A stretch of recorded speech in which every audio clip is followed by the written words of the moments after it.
Materi pokok yang pertama yaitu tata cara pengukuran teristris.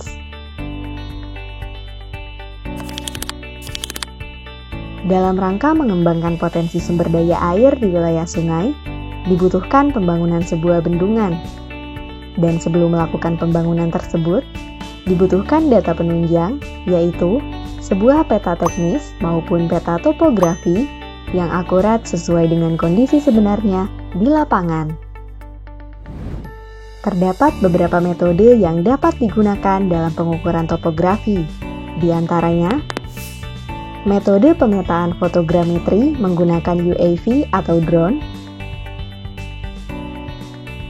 metode LIDAR atau Light Detection and Ranging, dan metode teristris, di mana pengukuran dilakukan langsung di lapangan. Pada pembahasan kali ini, kita akan berfokus pada metode pengukuran teristris, di mana pada pelaksanaannya terdapat beberapa hal yang harus dilakukan, yang terdiri dari tahap persiapan dan tahap pekerjaan lapangan. Tahap persiapan meliputi: pertama, personil dan peralatan, seperti penetapan nama-nama petugas survei dan memberikan pengarahan atau briefing dalam rangka menyamakan persepsi serta penetapan uraian tugas untuk masing-masing tim. Kedua, survei pendahuluan.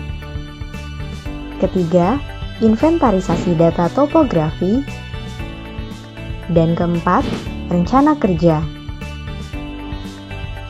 Peralatan yang dibutuhkan dalam pengukuran teristris antara lain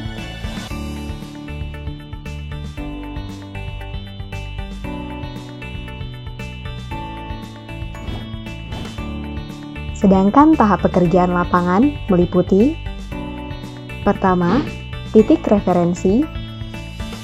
Kedua, kerangka dasar pemetaan. Ketiga, pengukuran situasi detail. Dan keempat, pengukuran long and cross section.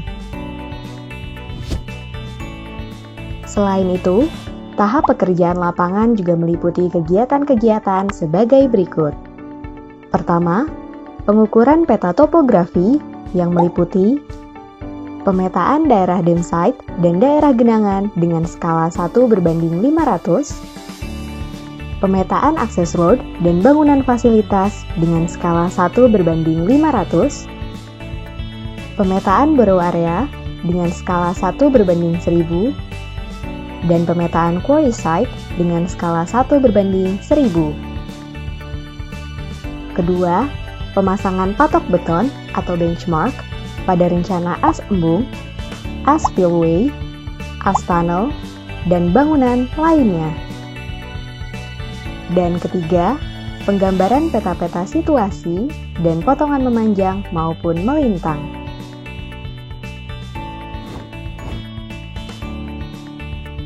Materi pokok yang kedua yaitu pengelolaan data.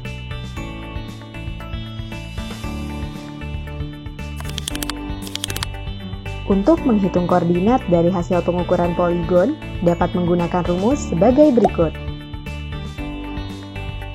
Dengan keterangan, ada dua unsur penting yang perlu diperhatikan dalam menghitung koordinat, yaitu sudut jurusan dan jarak. Adapun syarat geometri sudut antara lain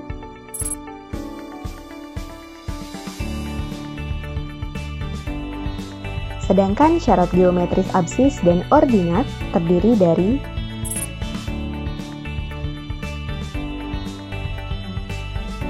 dengan keterangan sebagai berikut.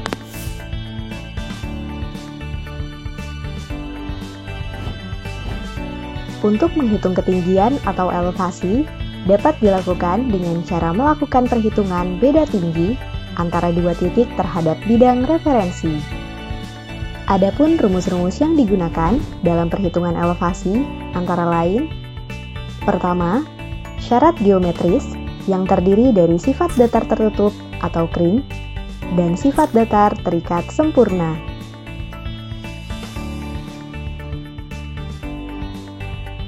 Kedua, hitungan beda tinggi. Ketiga, hitungan jarak optis. Keempat, hitungan tinggi titik. Dengan keterangan sebagai berikut.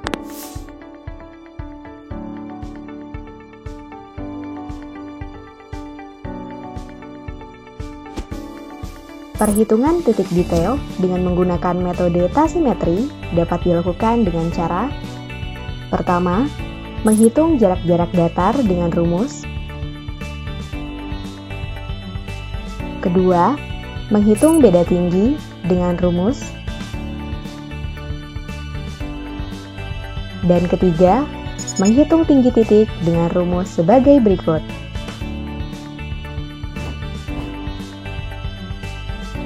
Materi pokok yang ketiga yaitu perubahan penggambaran situasi.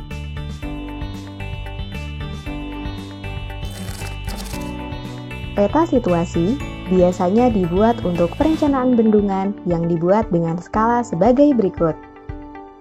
Peta situasi daerah genangan dengan skala 1 berbanding 5.000, peta ikhtisar dengan skala 1 berbanding 10.000 dan 1 berbanding 20.000, peta situasi daerah rencana bendungan dengan skala 1 berbanding 500, peta situasi borough area dengan skala 1 berbanding 500 dan 1 berbanding 1000, serta peta situasi quarry site dengan skala 1 berbanding 500 dan 1 berbanding 1000.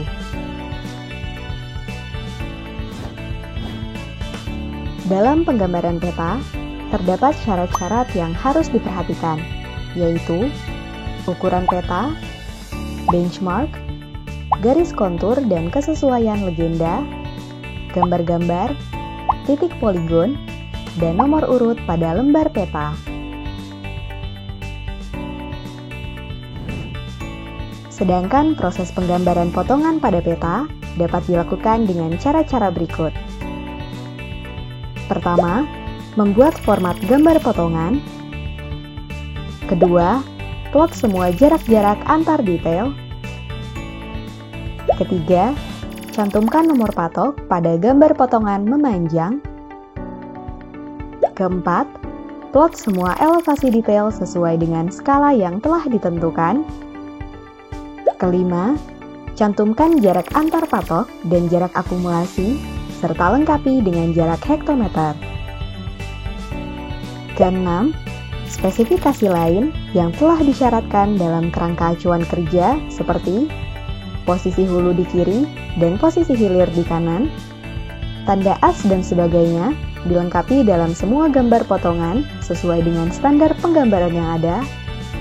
Tata cara penggambaran mengikuti kaidah yang berlaku sesuai dengan ketentuan kriteria perencanaan irigasi yang terbaru.